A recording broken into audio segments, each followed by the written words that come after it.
Hello, this is an introduction to the New World Order. To begin, David Rockefeller is regarded as one of the most economically influential men in the world, so a quote of his is appropriate. For more than a century, ideological elements at either end of the political spectrum have seized upon well-publicized incidents to attack the Rockefeller family for the inordinate influence they claim we wield over American political and economic institutions. Some even believe we are part of a secret cabal working against the best interests of the United States, characterizing my family and me as internationalists and conspiring with others around the world to build a more integrated global political and economic structure.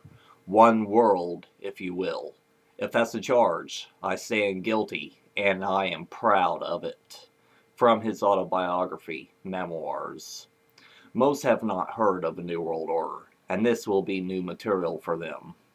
If a person has heard of this, they blow it off as conspiracy theory and how they are conditioned by the social engineers, or they accept the establishment's definition of the Great Society plan for us.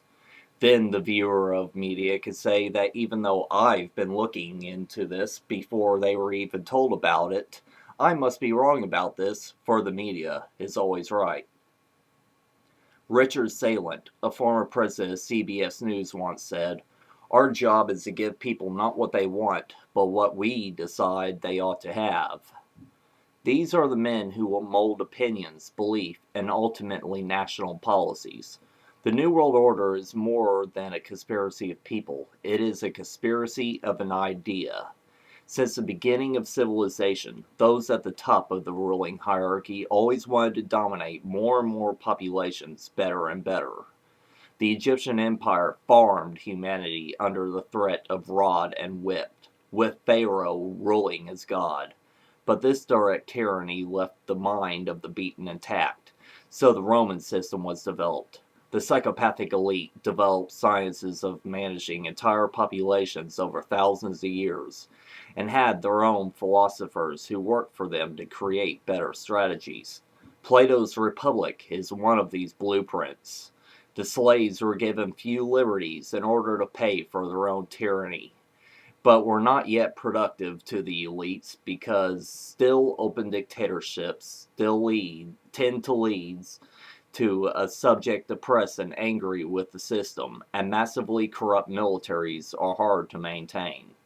With the Renaissance and later Industrial Revolution, people were finally allowed to choose their own professions. This led to increased productivity, but still the elite ruled over their subjects with an iron fist. The U.S. system of population control gave the subjects the illusion of, quote, God-given rights, of which hardly anyone can name offhand. As long as the people pay into the government that's raping them, they are allowed to do whatever they want, as long as they stay out of the Illuminati's dominative game. We're given baseball, while those in charge play chess with the world's nations in carefully crafted 150-year plans. Let me control a people's currency, and I care not who makes their laws. Mayor Nathaniel Rothschild declared in a speech to a group of world bankers February 12, 1912. The following year, the Federal Reserve Act passed and began the counterfeit interest-inflated fiat money of the U.S. economy. This is how such a conspiracy can exist, not in men, but in an idea. No matter who rules, they will eventually desire more power for themselves at the expense of the ruled. The old adage goes, absolute power corrupts absolutely. Greedy people always get in positions of power, and then seek to maximize that by working with others who desire the same agenda. This is the state we are in now.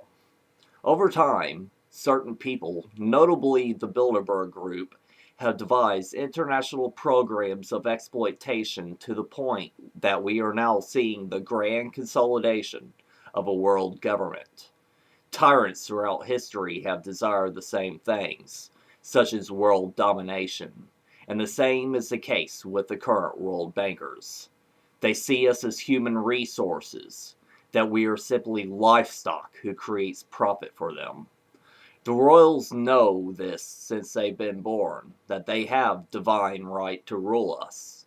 And to hell if I'm going to bow down to anyone who thinks they have a right to rule me. The goals of the elite who run things behind the public scenes are as follows. World government and global cashless economic system, which is happening now with the special drawing rights units. A global army to force disobedient countries to do its will, which are all simply a means to an end. By their own writings, they seek a 90% reduction of population globally. This is being done now, with many industrial eugenics means. I'll discuss depopulation in another vid, but for now, this is a quote from Ted Turner to Audubon magazine. A total world population of 250 to 300 million people, a 95% decline from present levels, would be ideal. I'll end this with an Aldous Huxley quote from Brave New World Revisited, as he was part of these same families who breed amongst themselves in eugenical ways, and knew the score intimately. He was born into the inside of the plan. In 1931, when Brave New World was being written, I was convinced that there was still plenty of time. The completely organized society, the scientific caste system, the abolition of free will by methodical conditioning, the servitude made acceptable by regular doses of chemically induced happiness, the orthodoxies drummed in by nightly courses of sleep teaching.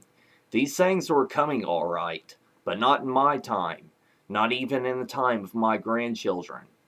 27 years later, I feel a good deal less optimistic. In the West, individual men and women still enjoy a large measure of freedom. But this freedom, and even the desire for this freedom, seem to be on the wane. More, in part two, have a forcibly rationed New World Order.